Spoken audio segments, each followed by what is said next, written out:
back on the estate tomorrow night when Karen finds out if Sharon's half-sister is also Barry's long-lost brother, and Harry comes face to face with the devastating loss of his hairline.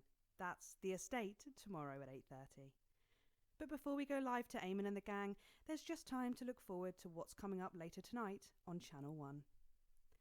At 9:30, we have an in-depth documentary about the downfall of Jacob Hamilton Mann, which forced this year's early election. That's The Night Visitor at 9:30, poorly narrated by Patrick Bannon. At 10:30, Adrian Atkinson Blimey is here for a special episode of Incisors, where he sinks his teeth into the current cost of living crisis by interviewing a multimillionaire, a nurse, and a bin man to see who is suffering the worst. Here's a clue. It's not the millionaire. At 11:30, No, it was all four of them. And her. It's like a fucking intervention. We're worried about you, Eamon. I mean, honestly, you have a couple of little episodes on live TV and...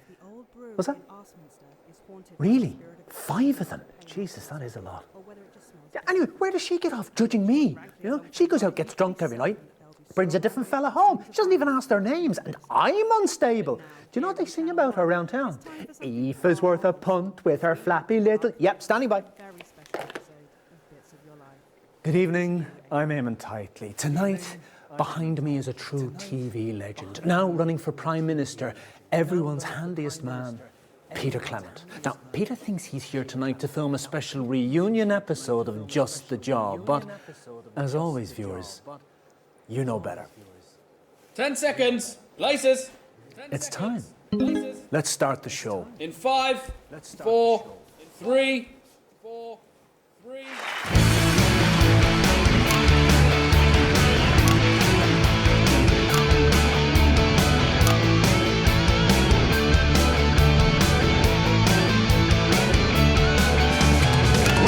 Lost your mojo and you just can't shred your ass. I got just a job. When that stupid monkey won't stop clawing at your back, I got just a job. When you're cold and stupid and you're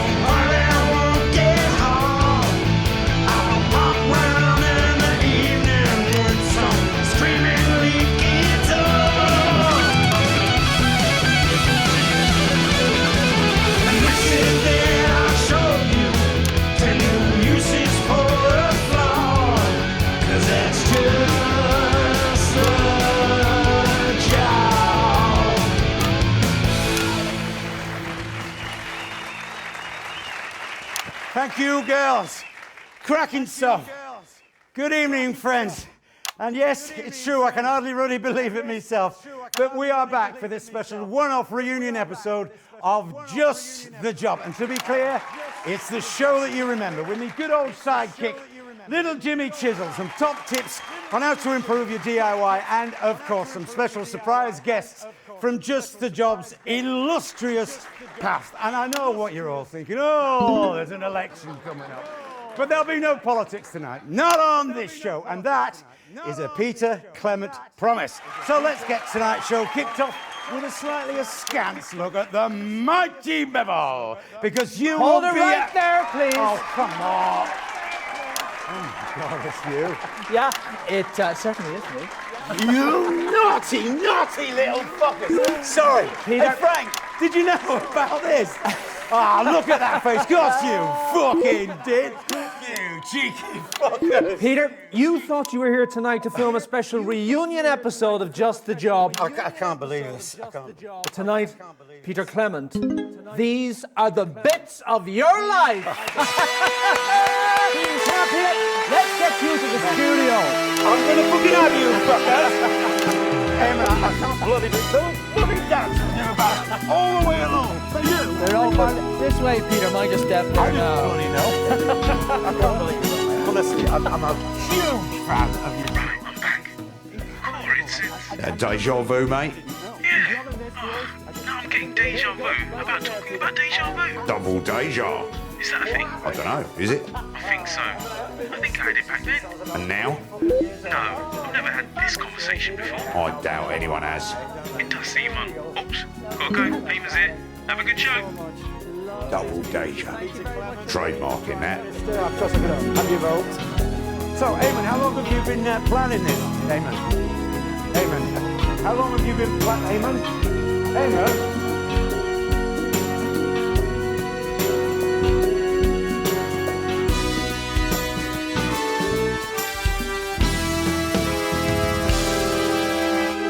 Peter Gordon Clement, you were born October 10th, 1923 in the northern town of Rotherham to Fanny and Martin Clement. Oh, Peter, what have we let ourselves in for? That's right. They get up at the crack of dawn to take the trip down to the capital by coach. It's your infamous old man and her long-suffering husband, Fanny and Martin Clement.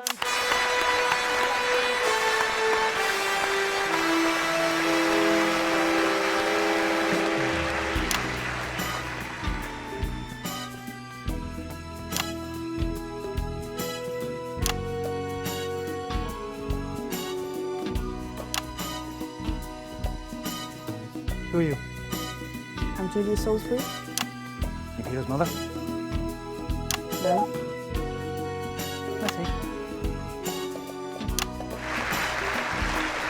All right, come on then.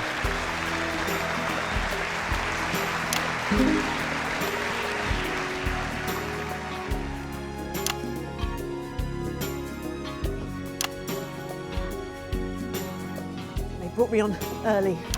Look on the bright side. You get to the pub quicker that way. I wish. Got to get back to Campaign HQ. The phone's been ringing off the hook tonight. And if I may, Eamon, viewers can call Advance with any questions after the show on capital 341562. Yeah, great, whatever. Sit down.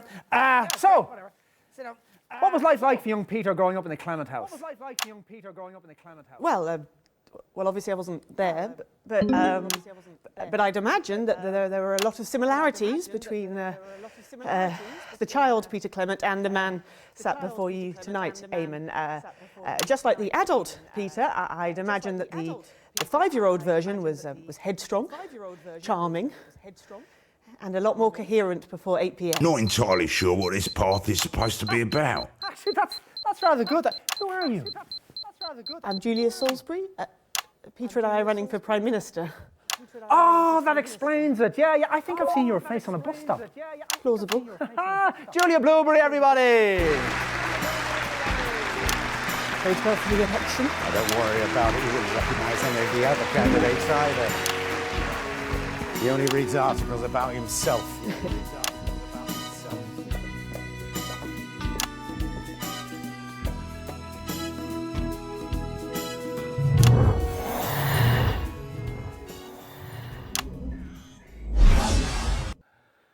In 1938, you were a 15-year-old at Rotherham Elementary, but already you had quite the reputation as a ladies' man.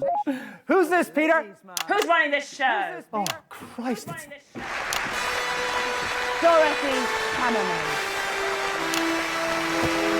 You've called me at the wrong time. You clearly used an excuse for a cruise ship entertainer. Oh, please stop licking, Eamon. My arse is quite clean enough. Sweetie, sweetie. Please, Eamon. Dotty. Mwah. Mwah.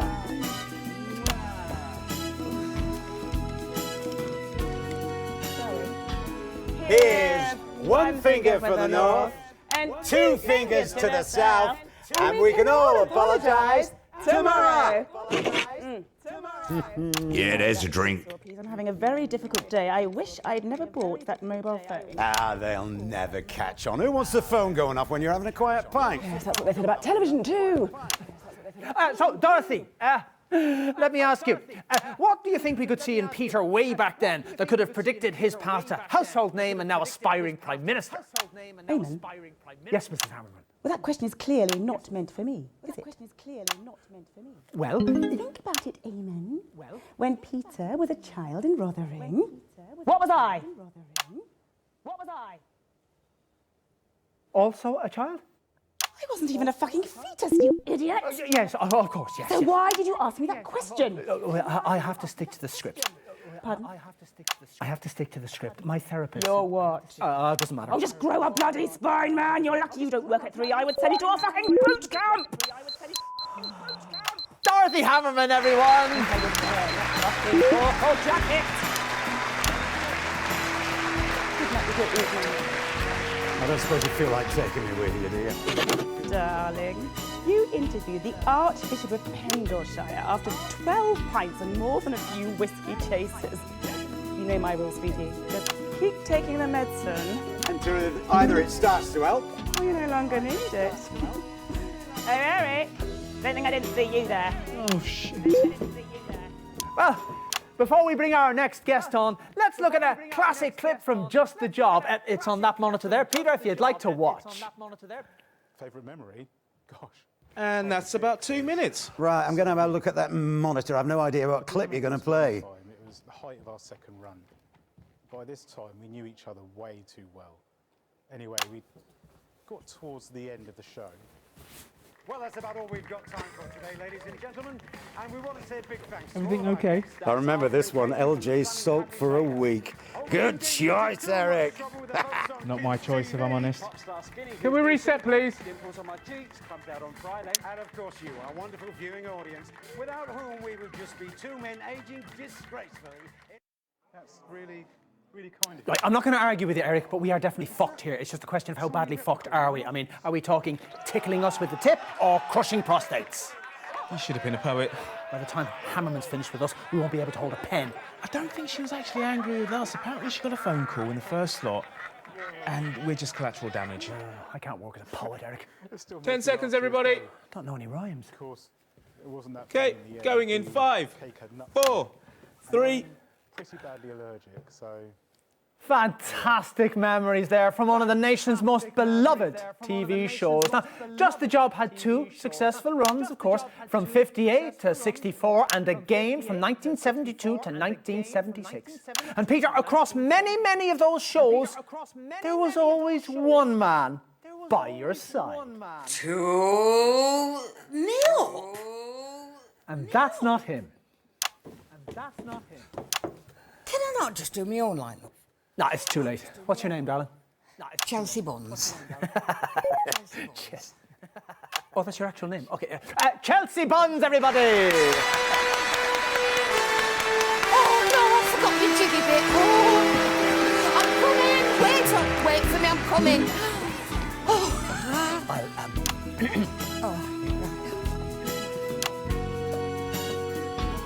Chelsea, how are you, pet?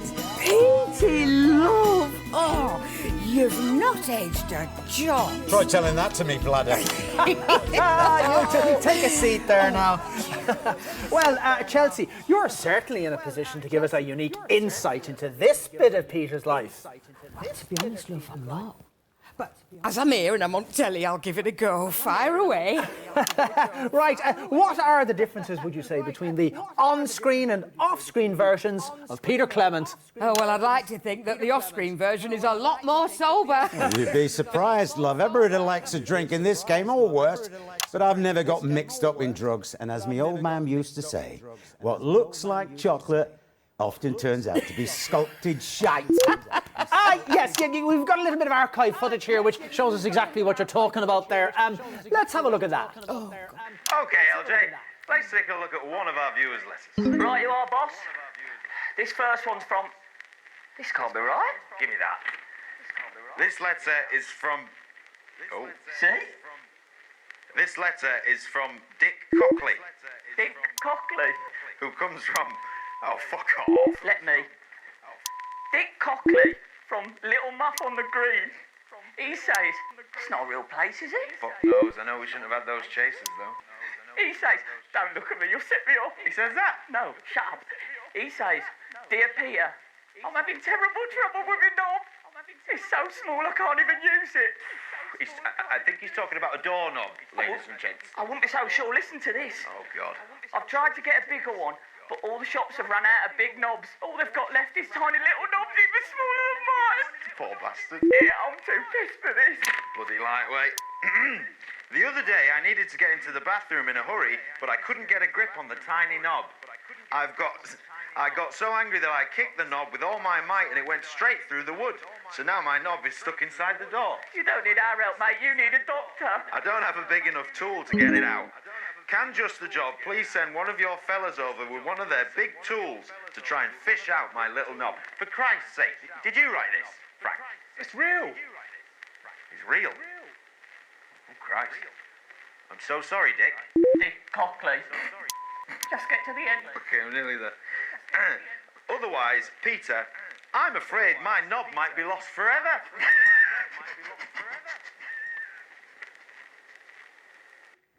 So great to see you've lost none of the old spark there. God, I remember that. We were 3 sheets to the wind. You should get Jimmy out here to talk about it. Actually, that was the plan. I used to watch Just the Job back in the day. Oh, yes. You see, I used to work in City and my boss, he bought me a colour telly. You don't need to know the details, but it meant I could watch Just the Job whenever I could. I were that excited. I used to tell the old world and his mother, see him, I know him. Oh, Petey, love, I was so proud to have known you. Oh, and also so sad to have lost your love. I mean, I know it were only a few months, and let's face it, we were so bloody young, but, you know, you were... No, you still are the nicest, kindest, most attentive bloke I've ever been with. And I'll tell you something else for now. You were the only man who used to make me... Steady now. And without you, I would never have discovered the reliable pleasures of the black and tan. First girl I ever knew to drink a pint. Oh, whatever happened to us? You did, Peter, love. You and the black and tans. Yeah. I remember. Sorry, Charles. Ah, you're all right, Petey. I forgave you years ago. You were weak and easily led. And let's be honest, once you had a fucking drink inside you, you were a sucker for a pretty face. It was like you had this insatiable need to be loved. Like you had something to prove to the entire fucking world. More likely, yourself. Chelsea Bonds, everybody! Thank you for agreeing to do this. I just wanted to see your eyes again. They're not the same, Peter. Are you lost, love?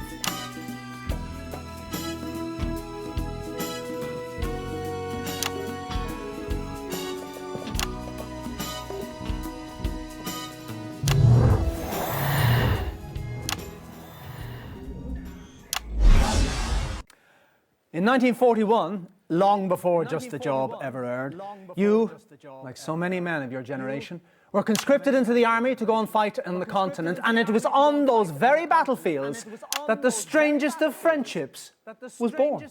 Of course, I was only a kid during the war, so my main memory is of being with a nice family in Chintlebury. It's not your best friend of the last 40 years, but actually could be worse. It's little Jimmy Chisholm!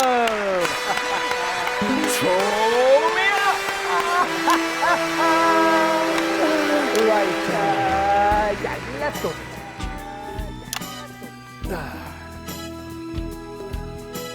Mr. Cockley, I presume.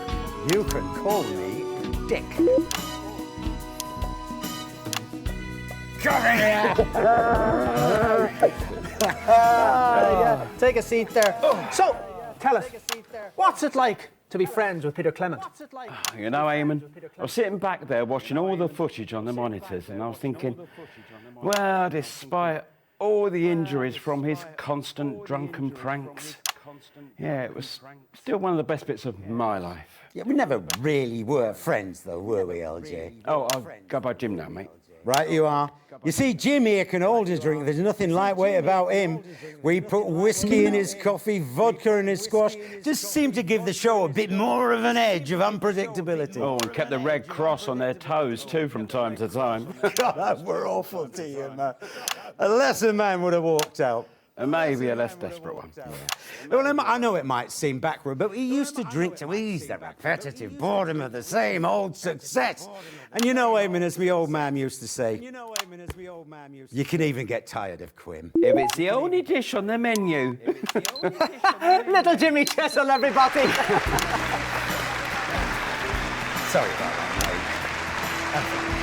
No, that weren't your fault. No, I kept my distance, if I'm being honest. So angry with you for all these years now, Pete. I'm glad I did this. I think I needed to. See you for a pint after. Indubitably, Mr. Cockley. Well, it wasn't only just the job, Peter, that brought you into the nation's homes. Starting in 1977 and running every weeknight for nearly 7 years, you brought that inimitable Peter Clement style to your eponymously named late-night chat show, Petey. Let's have a look at a classic clip now. And a couple of minutes back. Same as before? Sure is. You okay, Eamon? Am I drunk, Eric? Don't think so. Must be the show, then. The show must be drunk, Eric. Maybe I'll get it a coffee. I think we're past that point. Until it wasn't. Well, ladies and gentlemen, I'm sure regular viewers will have noticed there's been something a little different about tonight's show. Normally on this show we have celebrities, politicians, people you've heard of that you know. Everything okay? Do you think I did the right thing, Eric? They were people. Shutting it all down for a career in politics. Of course you did, mate. Is a novel. If you win. Reset, everybody. I've done a few things over the years where I can to help folks out. I've opened my checkbook from time to time. Thank you. Well, how drunk is he? Well, he's drank half a bottle of Urkistani Special Reserve, whatever that is. Please, Eamon, just go with the flow. 10 seconds, everybody. You go with the fucking flow. I'm sticking to the script. Going in 5, 4, 3, 2. Unforgettable stuff. But, Peter, while you took all the credit, arguably, someone else did all the work, didn't they now? Who's this? Peter Clement, I coming for you. Ladies and gentlemen, it's someone foreign.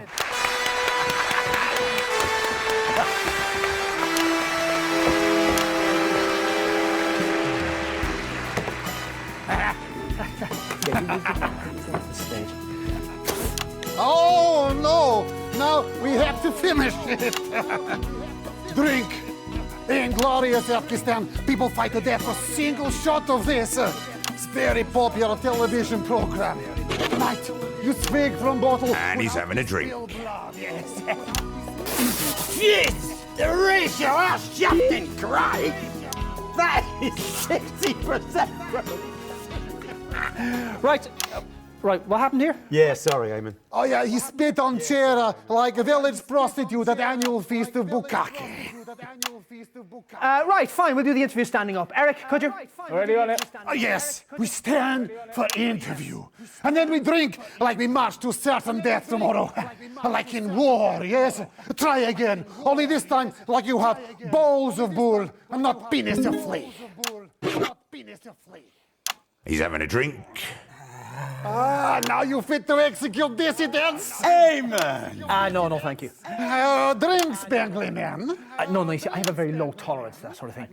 Either you drink with me, or I send special Turkestani Black Ops unit to your home, and they kill you and all your family. Just the one, then.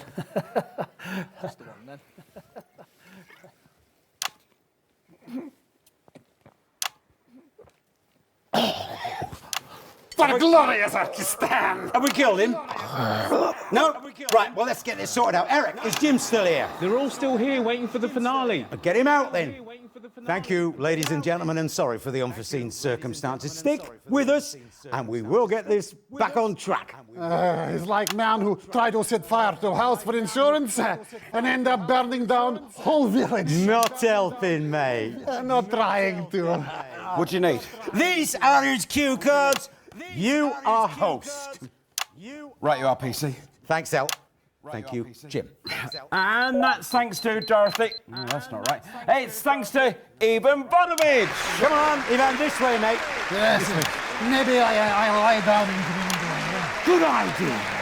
You need to be ready for the finale. One problem at a time, Eric. Right, you go to the podium. I'll get Ivan off.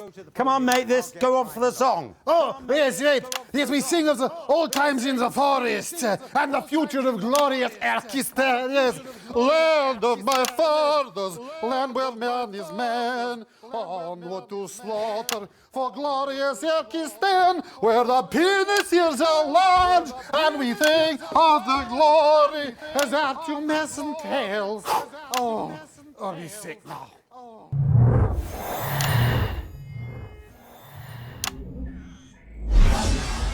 And that brings us to last year, when you surprised the whole country by announcing that you're forming a new political party. And as the last bit of your life is always the future... Son, it's time we had a talk. Well, I know that voice. It's your old man myself, and I assume your father. Please welcome Martin and Fanny Clement.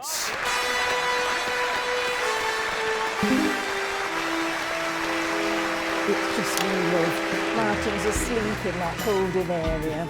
Still, one's enough to conjure some spunk, as they say on the wards.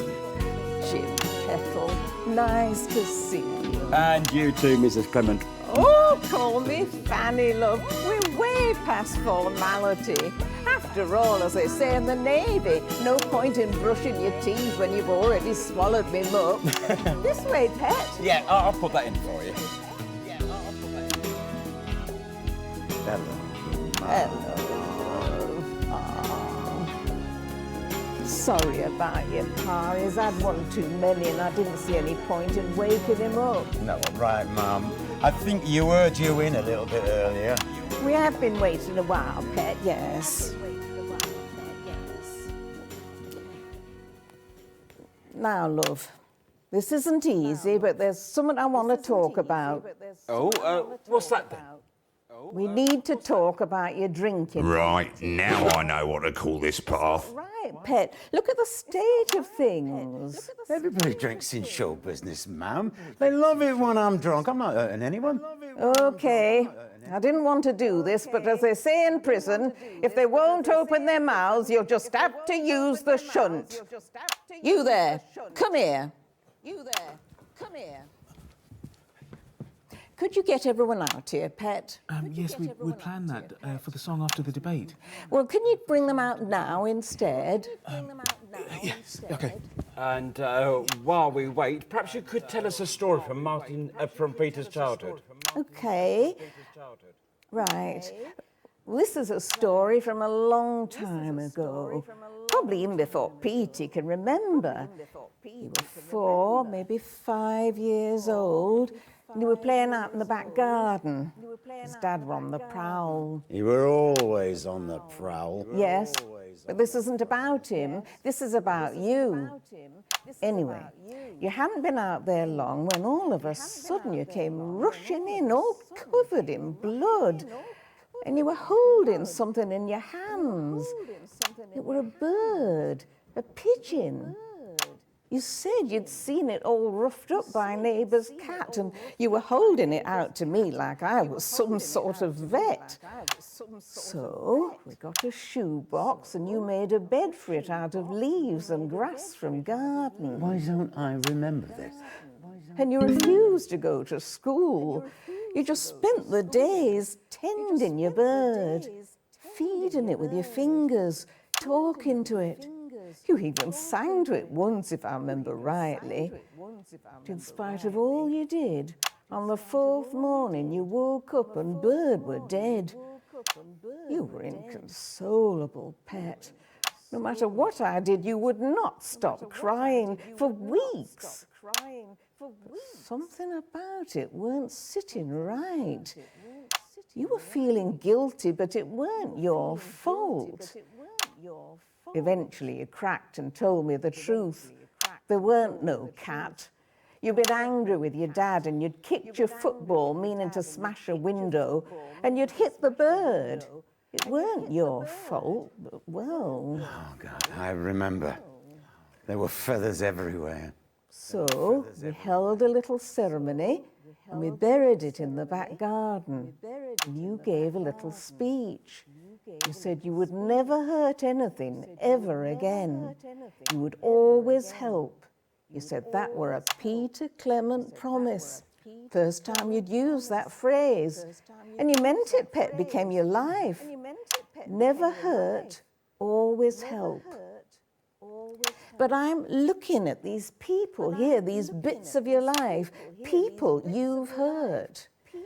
There's the ex-girlfriend you cheated on, the colleague you bullied, and your new friend here, the one who says you're only good before 8 o'clock. And as for the rest of them, your drinking pals, 2 of them are passed out backstage and the last one stormed off to a wine bar. What's your point, Ma? Chelsea, Pet. How did you feel when you found our Petey in bed with Victoria? Oh, God, that were years ago. Come on, tell her the story. Tell her the story. Well, I spent the afternoon with Jan Sandwood, you know, Victoria's sister, and I'd bought Petey here a present. So I went to look for him in his secret hiding place under the stage. Only when I got there, like he'd hear giggling and bottles clinking.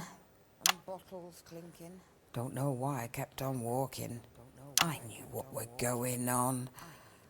I guess I just had to see it for myself, you know, with my own eyes. Oh, God. Pair of you were half naked, wrapped up in your tatty, bloody sleeping bag. God knows how much you'd had. At one point, your head just lolled backwards, and it was like you were seeing beyond me. You were that far gone, it were like I were. Sodding invisible. I didn't mean for it to happen, Chelsea. It was just one of those things. Yeah, like when Jimmy lost part of his foot. Oh, come on, Jim, that was just Petey, you are a treasure, Pet, but when you drink, you hurt people. And the more they love you, sorry, love, but the more they love you, the deeper you hurt them. You're going to be Prime Minister, Pet, but if you don't stop, if you don't change, you'll forget things. You'll miss things. This lovely lady here, tell us about Huntledon, please. Well, you saw it on the news, I'm sure. Tell us how it was for you. It was, well, as you all saw, Peter was slurring slightly, and the invective was, shall we say, flowing freely. And Peter called an audience member a... well, you all know what word he used. Ah, we do that. It was couldn't, wasn't it? Yes, it was. And that's not really what politicians are supposed to do. Didn't hurt us in the polls, though. No. That's the amazing thing. Nothing Peter does seems to hurt us in the polling. But I was watching a young activist in the crowd. I like to watch the crowd at these things, get some instant feedback. And she was looking up at Peter on the stage when you were talking, well, ranting by this point. And when you said that word, a light went off in her eyes. I saw it happen. And she looked at the floor, and then she turned and pushed her way through the crowds. And that young woman will never vote for us. And it's not because of what Peter was saying, that the point he was making was really good. It was just the words the drink chose to use. That's what scared me. What are you most afraid of, Pet? I'm scared of two things. I'm scared that... Sorry, Peter. But I'm scared that you'll drink yourself to death. And I'm scared that it will cost us the election. And as a result, millions of people we could have helped. You only hurt people when you drink, Petey. But after the election, when you're running the country, how many more people will get hurt because you took your eye off the ball and onto a bottle? I don't know. What to say, Mum? Who here thinks things would be better if our Petey gave up the booze? Of course. Sorry, mate, Yes. but she's right. I mean, well, obviously, I think Peter is a suitable Not candidate. now, Pet, just answer. Sorry. Then, yes. Do you understand, Petey? Yes, Mum. Yes, Mum. Sorry, Charles. Jim. Sorry, Julie. Everyone. Don't be sorry, Petey. Be better. Say you'll change. Look your old man in the eyes and promise me. I want to. But I don't know how. You can't do it alone. It's impossible. But you're not alone, are you?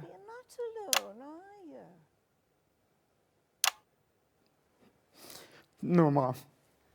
Good. No, Mom. Come and give your mother a hug.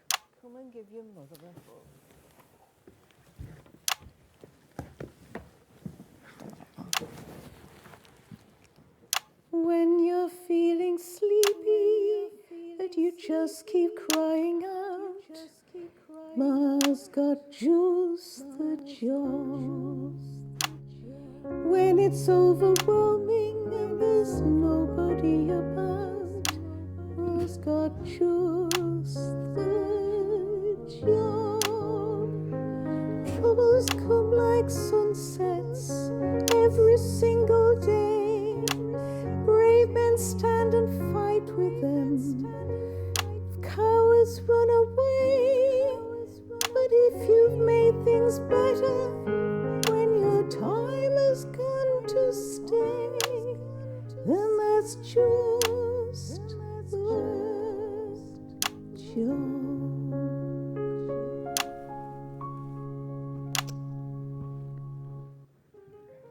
Do you ever feel we're like out. you're running in circles?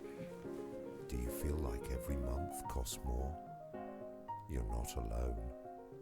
Over the last year, more and more people have been looking to advance for answers and finding the... All right, slow and steady wins the race. He's such a sweetie when he's on your TV.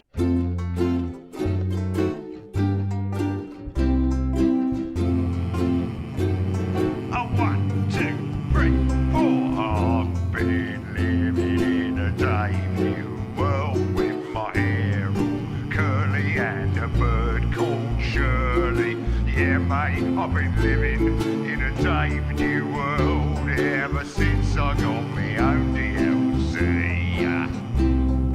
I've been living somewhere fucking hot with all the cash I got from selling games to you, yacht. I've been living on a fucking yacht ever since I got my own DLC. You can see me every weekend charging up a rave, 'cause a party's not a party if you haven't got a Dave. I'm the jester in the throne room, I'm the joker in the pack. So let's go and have it fucking large, 'cause Dave has got your back. You're all living in a Dave New world, a misbehaved new world, a banging rave new world. Everybody